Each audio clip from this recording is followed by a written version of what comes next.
Hi guys, welcome back to my channel. I hope you're doing well. Today I want to talk a little bit about Hermes leather. If you follow my channel, you guys know I've been buying and selling Hermes bags for a little while now. And I've come across most of their common leather types. And I kind of just want to share a little bit about the things I've learned and kind of my own preferences, flaws on each one and things like that. If you're interested, stay tuned. Here I actually have my Hermes sort of collection. I mean, it's not very clear, but I have the bags here. I'm doing a little bit of close up angle today just because I know I don't need to do any like mock shots or anything like that. But these four are kind of the leather type that I want to focus on today, but I will touch on a little bit of other leather as well.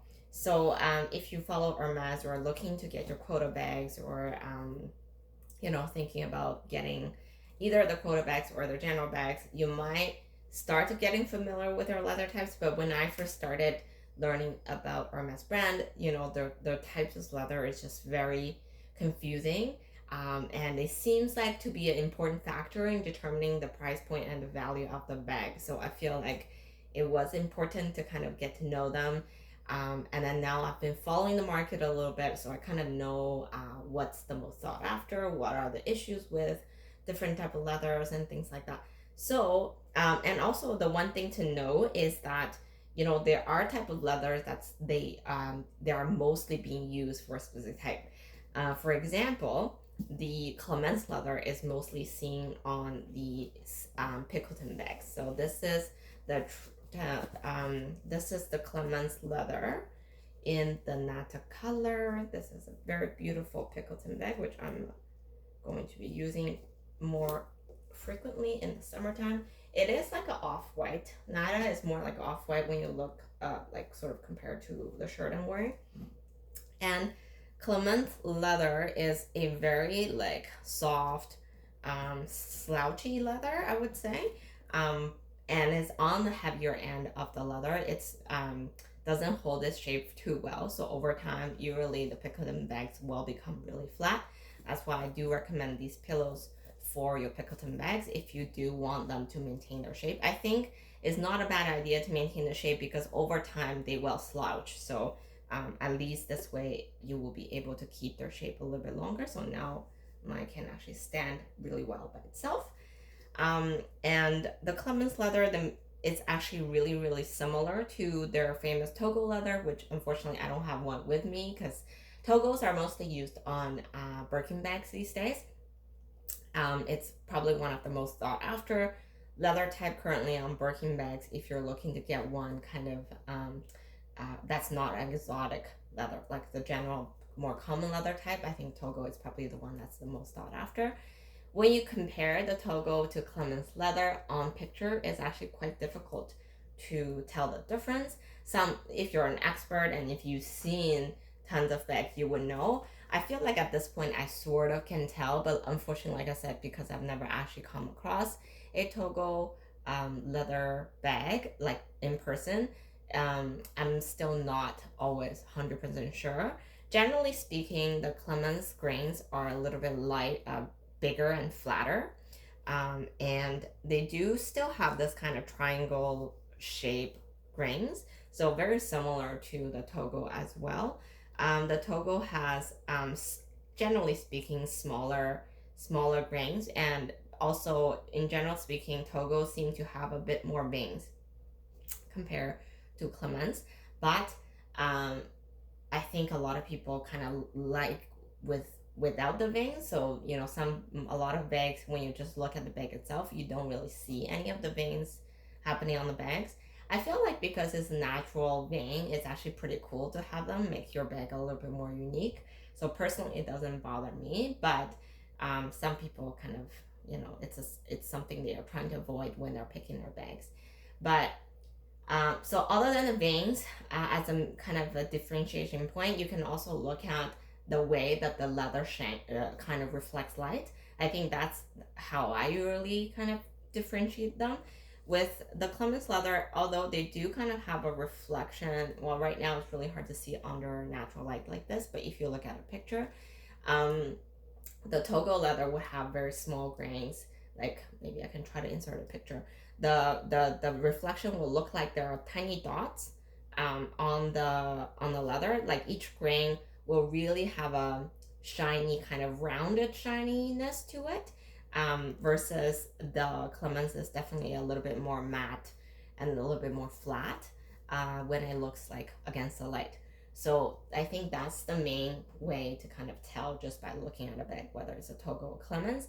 But honestly, generally speaking, I think Clemens is definitely underrated. I don't see why people would pick Togo over Clemens because they do both slouch over time. Maybe Togo is slightly better, but they do slouch regardless.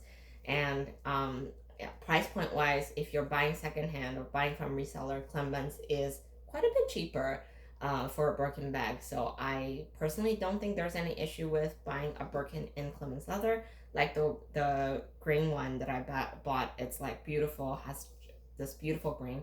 I personally prefer the reflection of a Clemens leather to the Togo, but I guess the main flaw is that it's slightly heavier and it does slouch a little bit more compared to a Togo leather. So I feel like Clemens is underrated. Another good option, which they've discontinued, is the Fjord leather, which I think it's absolutely beautiful. It's very comparable to Togo and Clemens, and it actually does not slouch. So if you can come across one on the vintage market that's Fjord, it's actually a lot better. In my opinion, I feel like they've actually discontinued a lot of really, really good leather type, like the Fjord and Ardeen. Well, maybe Fjord is actually still in production, but just really, really few, like really rare. And then the other one is the Ardeen leather, which is absolutely beautiful. Both of those leather seem to do a lot better over time compared to Clemens and Togo. But I do feel like they're more costly to make, and that's probably why they were discontinued. But on the vintage market, you can still find those leather types, and you can easily tell by the condition of the bag because the Ardeen leather and the Fjord leather bags generally are looking way better compared to the same age Clemens or Togo leather bags. Just a tip. So anyways, that's kind of the general leather type for a lot of most common Birkin bag. And obviously you can also have the box leather, which is a smooth finish, easier to scratch, but does stand very well. It does hold its structure really well.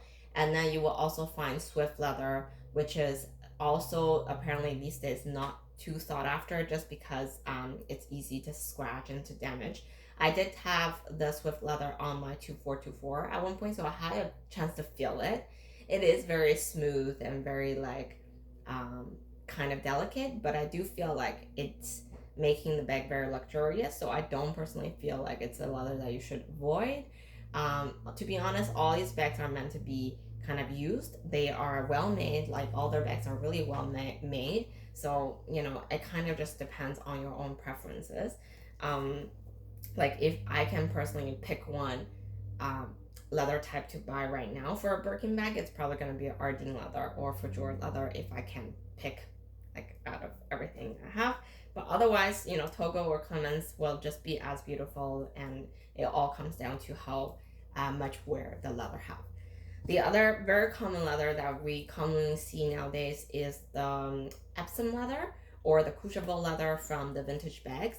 But honestly, I've compared the Chevre leather to the Epsom, which we have currently, and I have it on my card holder. It's like very similar. It's there's barely any difference.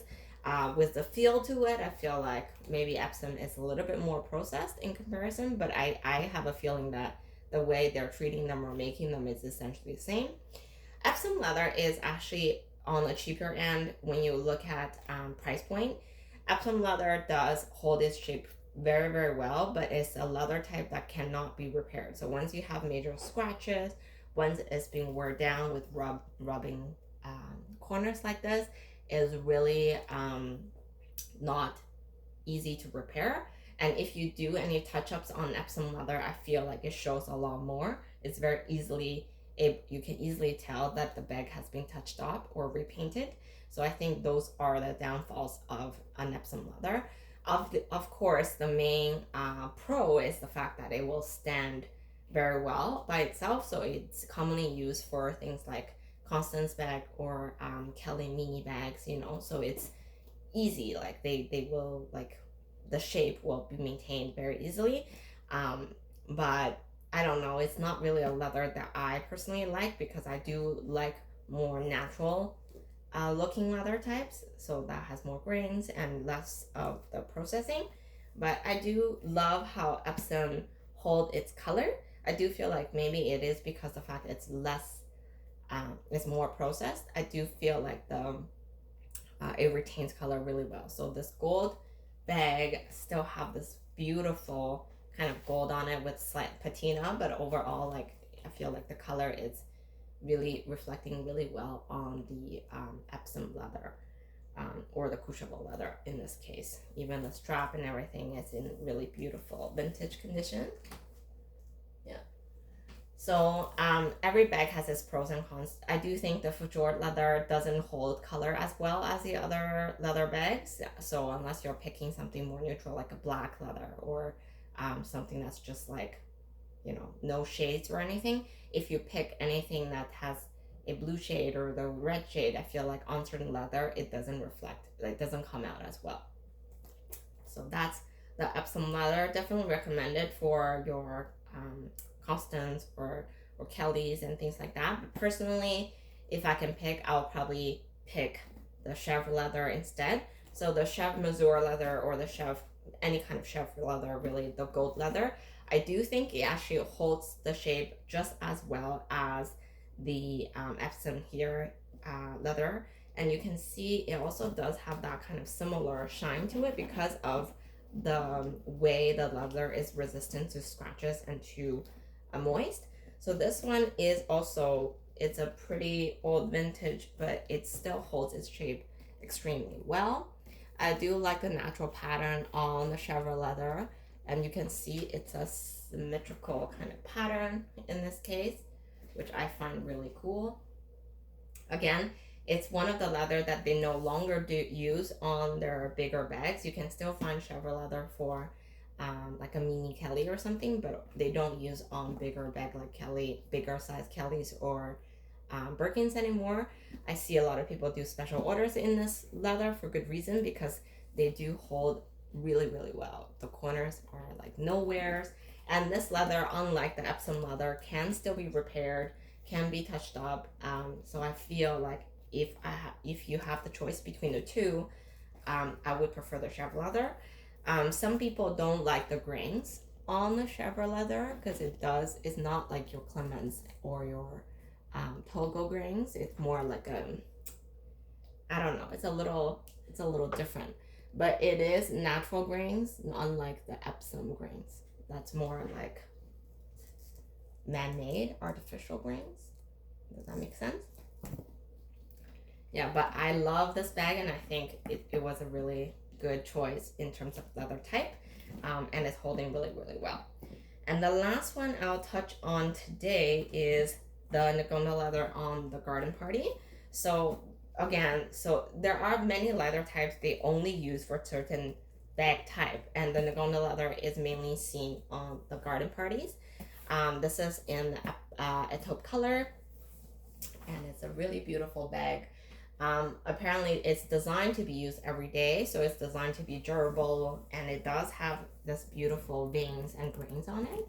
The veins is not coming through very clearly, but it does have like small veins on it, and it is a very natural feeling like leather. You can touch it and you can feel the softness to it. It's really, really nice. It's very durable and very water resistant, so I think this is why they design the garden party bag to be more of an everyday kind of work bag or everyday use bag. So that's why they've picked this leather type to be on this bag, which I think it's a nice option. You can obviously have a garden party in canvas as well, and there are different leather types that you can choose for other bags. Like the Pickleton also come in Epsom leather, but I feel like Most people would just pick the Clemence leather because of the shape that it gives. Kind of, it's more of their classic shape line. So the Epsom would be a little bit too rigid for your picton bags. Yeah. So far, this is what I've kind of come across. I mean, at some point, I'm hoping I would even have a chance to maybe, maybe have a chance to look at some of the exotic leathers, like the ostrich leather or even a croc leather. But for now, I feel like I'm very impressed by their craftsmanship and by the leather type that they've selected. If you follow the leather guy, the Tanner leather guy, he's already touched on a few. Like, he talked about the Togo leather, and he did dissect a mini Evelyn, which he claims to be a Togo, but I feel like it's probably a Clemence leather. I could be wrong. Anyways, and he did mention how they're being treated and things like that, which I find pretty cool.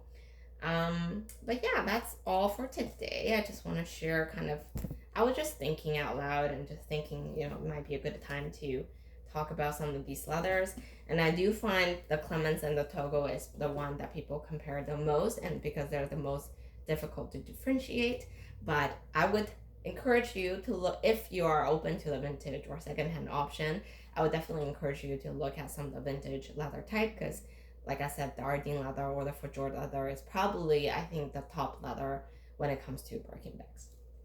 Okay, so that's all for today, and thanks for tuning in, and I'll talk to you guys soon. Bye.